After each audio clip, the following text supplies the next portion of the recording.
बिस्मिल्लाहिर्रहमानिर्रहीम। अस्सलाम वालेकुम। Welcome students. आज हम एक्सरसाइज नंबर 9.3 का नेक्स्ट क्वेश्चन अटेम्प्ट करते हैं। गुज़िश्ता वीडियो में हम क्वेश्चन नंबर 3 तक अपनी बात ख़त्म कर चुके थे। अब हम क्वेश्चन नंबर 4 की तरफ आएंगे, जिसमें आप अपनी बुक्स अपने सामने रखें। लिखा हुआ है कि if O, A and B are 3 points in the plane. O, A and B ये आपके सामने लिखे हुए हैं, ये 3 पॉइंट्स हैं। अब वो बोल रहा है कि फाइंड M1 एंड M2। आपने M1 और M2 फाइंड करना है। तो यकीनन M1 और M2 जो है ये मिड पॉइंट को ही शो कर रहे हैं, लेकिन अब ये देखना पड़ेगा कि M1 किसका मिड पॉइंट है और M2 किसका मिड पॉइंट है। तो उसके लिए आप क्वेश्चन को थोड़ा सा आगे पढ़ेंगे तो आपको ये बात भी क्लियर हो जाएगी कि जिसमें लिखा हुआ है कि M1 जो है वो मिड पॉइंट होगा, M1 मिड पॉइंट है AB का और M2 मिड पॉइंट है OB का। M1 मिड पॉइंट है AB का, तो मैं चलें इसके साथ ना ऐसे रफ वर्क में लिख लेता हूँ कि M1 is the mid point of AB according to question, और M2 जो है वो मिड पॉइंट है OB का। ठीक है, तो सबसे पहले आप M1 और M2 फाइंड करेंगे। M1 हम निकालते हैं, तो यहाँ पे हम लिखते हैं mid point of AB, mid point of AB। तो यहाँ पे आप M1 लिख लें और अंदर फार्मूला तो आपको पता है x1 + x2 डिवाइडेड बाई 2, फिर y1 + y2 डिवाइडेड बाई 2। ठीक है, तो फार्मूला में यहाँ पे लिखे बगैर इसके ऊपर अप्लाई करता हूँ। अब AB है तो अब आप देख लें कि ये 3 + 3 डिवाइडेड बाई 2 हो जाएगा, और y1 + y2 0 + 5 डिवाइडेड बाई 2। तो M1 आपके पास आ जाएगा 3 और ये आ जाएगा 2.5। तो ये M1 की वैल्यू आपके पास आ गई है। ठीक है, बिल्कुल इसी तरह आप मिड पॉइंट निकालेंगे, मिड पॉइंट ऑफ OB। अगर OB का मिड पॉइंट निकाला जाए तो उसको M2 बोला जाएगा। ठीक है, वो भी चूँकि मिड पॉइंट है। तो अब उसकी वैल्यू OB हमारे पास है जी 0 + 3 डिवाइडेड बाई 2 और 0 + 5 डिवाइडेड बाई 2। तो ये आपके पास M2 आ जाएगा 1.5 और 2.5। ये M1 और M2 आ गया। क्वेश्चन को दोबारा ज़रा बुक से देखें, सबसे आखिरी अल्फाज पे गौर करें जिसमें लिखा है फाइंड M1 M2 डिस्टेंस, यानी ऐसे लिखा हुआ है फाइंड M1 M2 डिस्टेंस। आपने इनका डिस्टेंस फाइंड करना है। तो अब आप देखें, डिस्टेंस फाइंड करने के लिए डेफिनेटली हमें डिस्टेंस फार्मूला यूज़ करना पड़ेगा। M1 M2 का डिस्टेंस अगर निकालना है तो देखें, इसके लिए फार्मूला तो हमारे पास सिंपल सा है, x2 - x1 का स्क्वायर प्लस y2 - y1 का स्क्वायर। ठीक है, अब आप देखें M1 और M2 बिल्कुल आपके सामने, इसमें आप वैल्यूज़ लगाएंगे।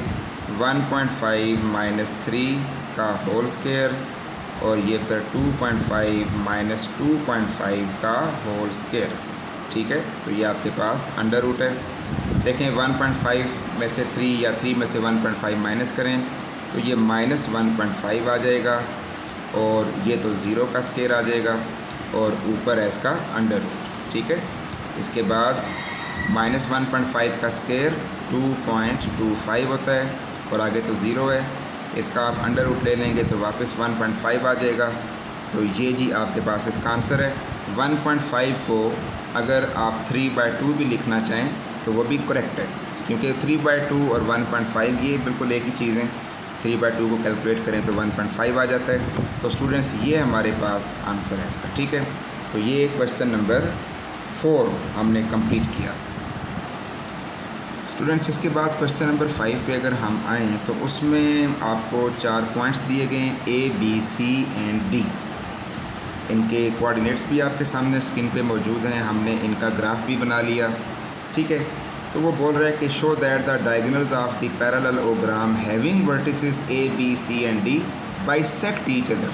ठीक है, यहाँ पे जो कंसेप्ट है वो है बाइसेक्शन का। ठीक है, बाइसेक्ट ईच अदर, इस चीज़ को हमने ज़रा डिस्कस करना है। और डायगोनल के बारे में तो आपको पता ही है कि डायगोनल हम अगर इसका मैं डायगोनल फर्स्ट ड्रा करूं तो वो A से C तक होगा, ये इसका फर्स्ट डायगोनल होगा, और जो सेकंड डायगोनल है वो B से D तक होगा। ठीक है जी, ये हमारे पास इसके डायगोनल्स हैं। तो अब वो कह रहा है कि आपने शो करना है कि जो डायगोनल्स हैं वो एक दूसरे को करते हैं बाइसेक्ट। ठीक है, बाइसेक्ट मीन्स कि एक दूसरे के जो पार्ट्स बनाते हैं, कट करते हैं तो जो उसके पार्ट्स बनते हैं वो इक्वल बनते हैं। ठीक है, मीन्स कि अगर ये एक लाइन आ रही है और दूसरी लाइन ऐसे आ रही है, तो आप देखें कि दूसरी लाइन ने फर्स्ट लाइन को जब कट किया तो उसके दो पोर्शन बन गए, एक ये पोर्शन बन गया, एक ये बन गया। ठीक है, तो ये दोनों पोर्शन अगर इक्वल हैं तो हम कहेंगे कि भाई इस लाइन ने उसको बाइसेक्ट किया है। इसी तरह अगर हम इस लाइन की बात करें तो इस लाइन के भी दो पोर्शन बन रहे हैं, यानी कि एक आपका ये पोर्शन बन रहा है और एक ये बन रहा है। तो देखें ये दोनों भी अगर इनकी लेंथ भी बराबर है तो उसका मतलब है कि ये भी बाइसेक्ट हुआ है। ठीक है, तो हमने यहाँ पे ऐसा करना है कि इनको ये बात प्रूफ करनी है कि ये जो डायगोनल्स हैं वो एक दूसरे को बाइसेक्ट करते हैं। अब इसका तरीक़ाकार क्या होगा? इसका बेटा एक इनडायरेक्ट मेथड अगर हम देखें तो वो ये है कि अगर हम दोनों डायगोनल्स का मिड पॉइंट फाइंड करें और दोनों का मिड पॉइंट सेम आ जाए तो इसका यही मतलब होगा कि ये दोनों एक दूसरे को बाइसेक्ट करते हैं, यानी एक दूसरे की जो पार्ट्स बनाते हैं इंटरसेक्शन के बाद वो इक्वल पार्ट्स बनाते हैं अगर इन दोनों के मिड पॉइंट सेम आ गए।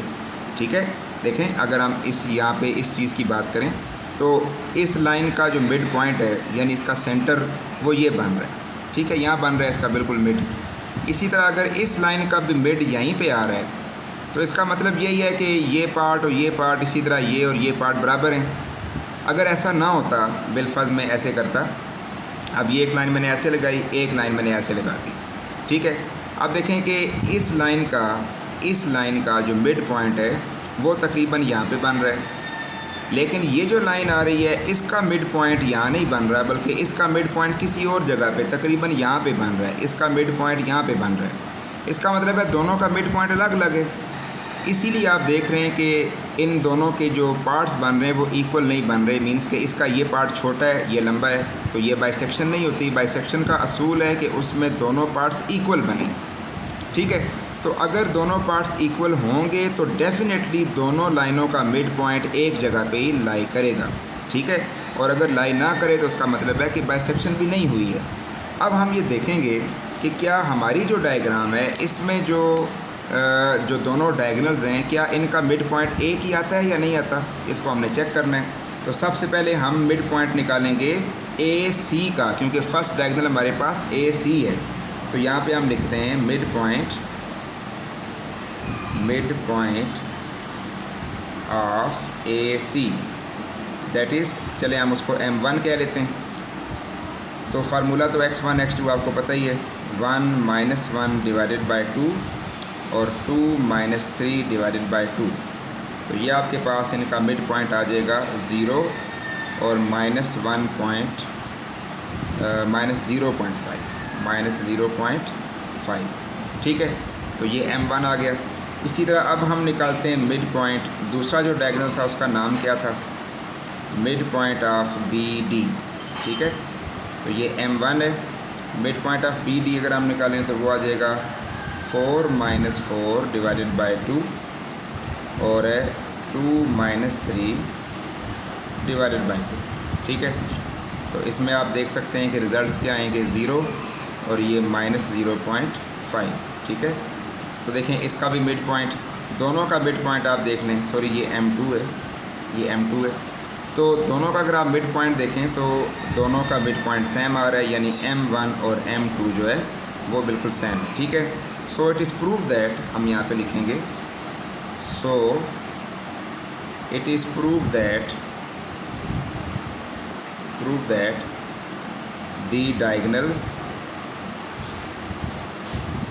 the diagonals bisect